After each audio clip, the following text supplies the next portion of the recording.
Alright folks, we are back, Pushing the Potters, episode number 24.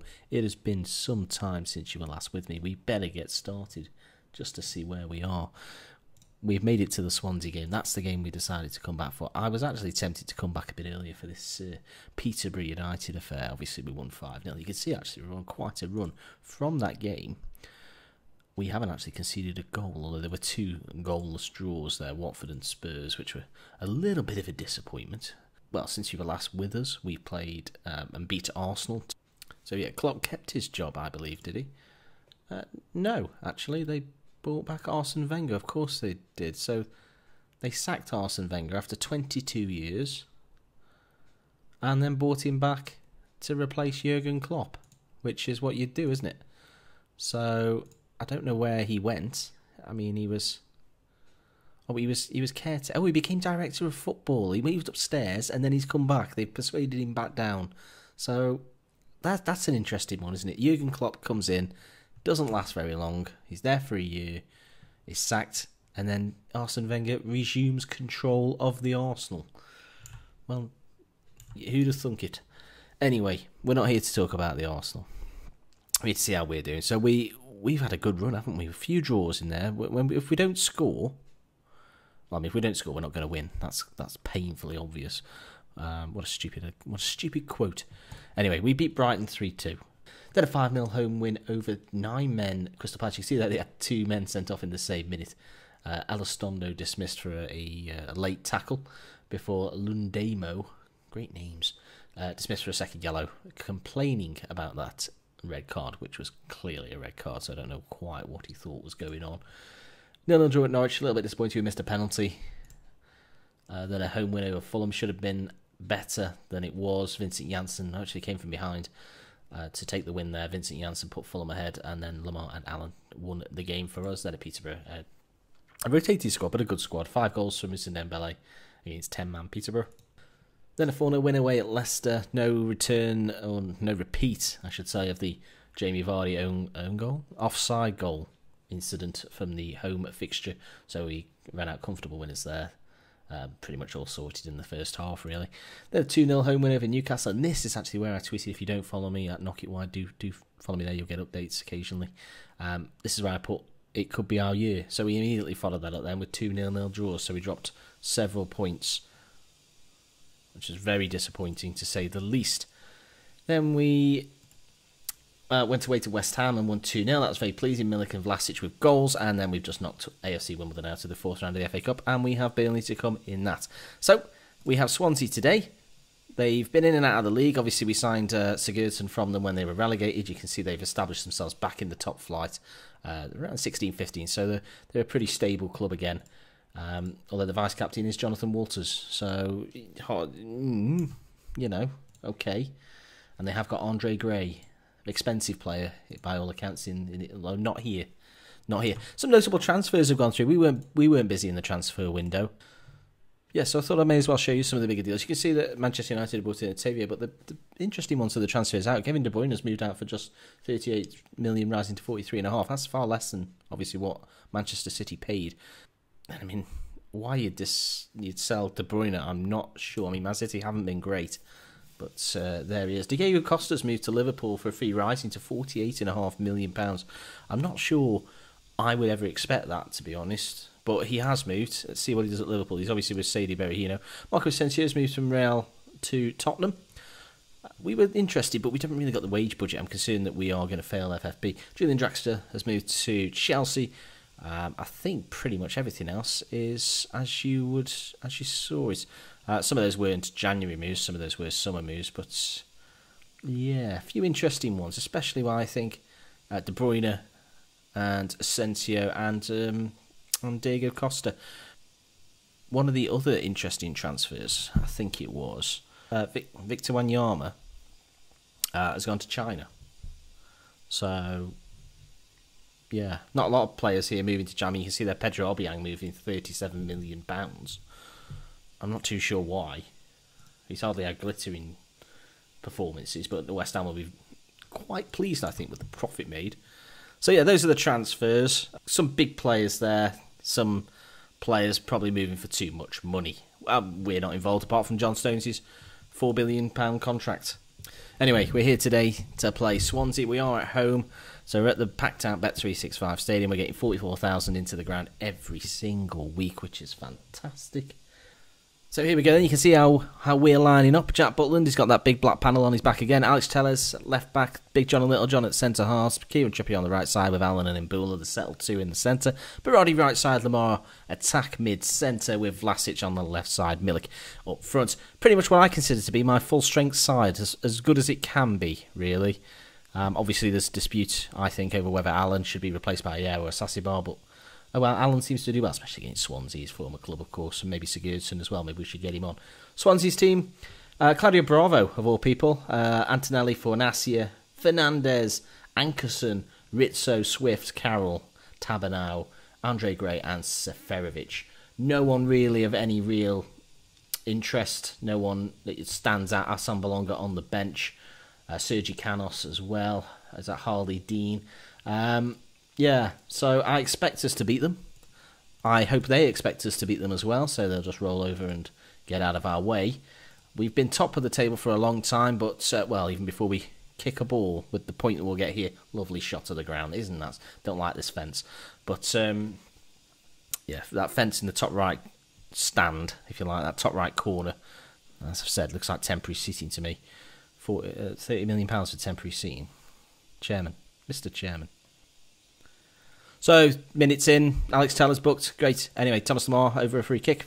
5 minutes. Brooksy takes a header, but Bravo comes rushing out to take the ball. He does look quite tiny there, doesn't he? But here we go. Hopefully it's not a chance for Swansea. Joe Allen stepping in, showing how it's done. Berardi brings it out now. Mbula charging through the midfield. Has a rifle straight into the rosette, really. Disappointing. It's corners for Swansea after just 8 minutes. It's headed away, and Milik has got plenty of space to run at. There's just one man ahead of him, plus the goalkeeper, of course. But Milik skips round one. He's having a Dembele-style run. Can he finish? No, he can't. Straight at Bravo. It was a good run, but he should have done better with the finish. Corner that'll come to nothing, we expect. Lamar over it, drifts it in left-footed. Milik heads down. Berardi off the... it's all over the place. It's pinball. Berardi gets... It does come to something. Berardi taps home. 9 minutes played. Stoke City have the lead. That'll take them 3 points clear of Manchester United in second place. It's a three-way battle for the title at this stage, anyway. Plenty of time to go. You see that? I thought the chance had gone.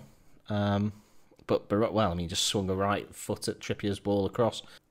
Corner ball again, Lamar over it, left-footed again, headed away this time by Fernandez. Tellez picks it up he's into the penalty area, he takes a strike, it hits the post, it falls back against Stoke.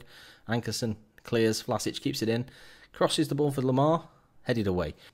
Here's Berardi on the right side, 24 minutes played now. Milik finds Lamar.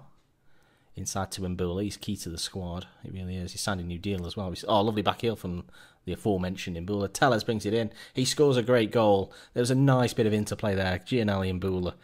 New contract he's signed. New 4-year deal. Keeps him here until 2024. That's delightful. Lamar picks it up as well. That's a neat touch. Tellez, one touch out of his feet. Another to set and another to strike. Keeper will probably expect to do better. It's not Bravo. Yeah, you know what I'm saying. Tellez throw in now. We're still playing well. 27 minutes. Vlasic just inside the penalty area. Finds Milik, who rifles it at near post. And the keeper again. Bravo is going to be disappointed with his inability to keep that one out. But yeah, Swansea are sinking. I mean, where are they? Well, the league table's disappeared.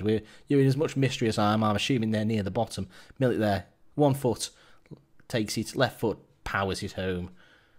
He's got that in his locker, you know. So yeah, Swansea 15th, 26 points. Probably not too in immediate danger there, but probably need to watch over their shoulders. I mean, they can't play like this too many times. They've been pretty poor, you'd have to say. On the verge of half-time now. Lamar takes a free kick to Brooks, who finds Vlasic left side, crosses. Tellez is there again. He's scared a brace. Alex Tellez. We've had a couple of bids turned down for him from Real Madrid, of all people. Interestingly, they kept coming in for the same amount. I don't know why. They thought a couple of days would make me think that's the deal to make. £26.5 million was the bid. It's not bad, but I don't see us able to replace him for any less than that, so there's no point in him moving on. He wasn't too bothered about it. Half-time, 4-0. Great stuff. I think that's excellent. Let's crack on. So, an hour played now. Trippier takes a throw into Allen. You can see what I mean about Allen. He's always involved in the play. Mbula finds Milik, who finds Lamar, who finds the top corner. 5-0. An hour played. Stoke are rampant. Swansea are sunk. I think they need they need a good hard look at themselves. They've offered nothing going forward, and they've been unable to stay in the game as an attack, as a defensive threat. Brovo, he's quite happy to just lie on the floor there. I think he just wants to hide his face. Let's see what we can do and make some changes. The game's worn out as far as I can tell. Let's swap the midfield out. Let's get a Sasibar and on. We don't want Alan to be dismissed. And just 15 minutes to play. We'll get Gylfi on for Lamar, just to give him a run out against his former club. So it's just 5 minutes to go now, a few minutes to play. Just give me an opportunity to just say, I think we've got a good chance of winning this title, I've got to be honest. I don't know how far we can go in the Champions League. Obviously, we've got Schalke coming up next. That'll be the next episode. Just as I say, as Angerson steps over again, heavily deflected off Sigurdsson. In fact, it goes down as a Sigurdsson own goal. So he has got a goal against his former club, or rather for his former club. Doesn't really matter. I mean, you can see it here. It just, does it hit him in the knees? Well, it just sort of hits him in the chest and spins into the net. They have the audacity to celebrate. We'll have it's really hotting up. They're not going to get another one, surely. Stones finds Berardi. Here's Sigurdsson to Milik, back to Sigurdsson. Finds Berardi to Trippier. Berardi crosses. Milik's there. No, he isn't. A Sasibar heads. Tallis, not going to score a hat-trick, is he? A Sasibar sort of wedged between them there, lost out to Tripp and flows his out, but Trippier brings it clear. Poor pass out to the right side, but Antonelli brings it home. I'm talking nonsense. Anyway, as I was saying, so yeah, I think we've got a genuine chance of winning this title. As I say, got Schalke next in the Champions League knockout round. That's winnable, but it's a knockout game. If we have a couple of players sent off for dodgy tackles or they get a dodgy penalty, you just never know. So the league could well be our best chance of winning something. Obviously, the Champions League is, it's probably, you'd probably say beyond us, but we'll give it a good go. We'll give it our best. But maybe the Premier League is actually an option. I wasn't sure if we would actually be able to bridge the gap. I think the squad is, and still do really, the squad is too small, so we'll have to see. But you can see that. I mean, we scored the most goals. We scored the most goals. That's a lie. We've conceded. Sorry, we scored the third most highest goals and conceded the least. We're built on sturdy foundations with Butland. I mean, you can see there as well. Actually, that's another thing that does frustrate me. So we were on the verge of getting maybe a 10 clean sheet run, and that deflected free kick is the one that breaks the run, and we have to start again with clean sheets. Really, never mind. So yeah, Alex Tellers there, superb performance, 2 goals. Yeah, can't ask for any more from the boy. He's done really well since he came in. I mean, you think we bought him in for £8.5 million after he had a nightmare with Juve. That's money well spent as far as I can tell. 4 goals, 1 assist this season. You actually it feels like he's playing better than what those stats suggest. But that is what it is. So yeah, that keeps up our run. You can see that we've not had a red blip for quite some time, so we're certainly due one. And in place, actually, we managed to win a commentary game. We'll be back, though. It'll be a much shorter gap, won't it? You'll miss just the Derby County and Burnley game. And we'll be back for that Schalke trip in the Champions League. That's going to be exciting. As I say, Schalke have generally bobbed around in third. In fact, they're third in the Bundesliga as it stands. They're going to be a difficult proposition, but not impossible. So please do join me for that. It'll be coming very, very soon. Thank you very much for watching. As I said earlier, please do follow me at Knock It Wide on Twitter. Please do like the video if you've enjoyed and subscribe for far more content coming soon.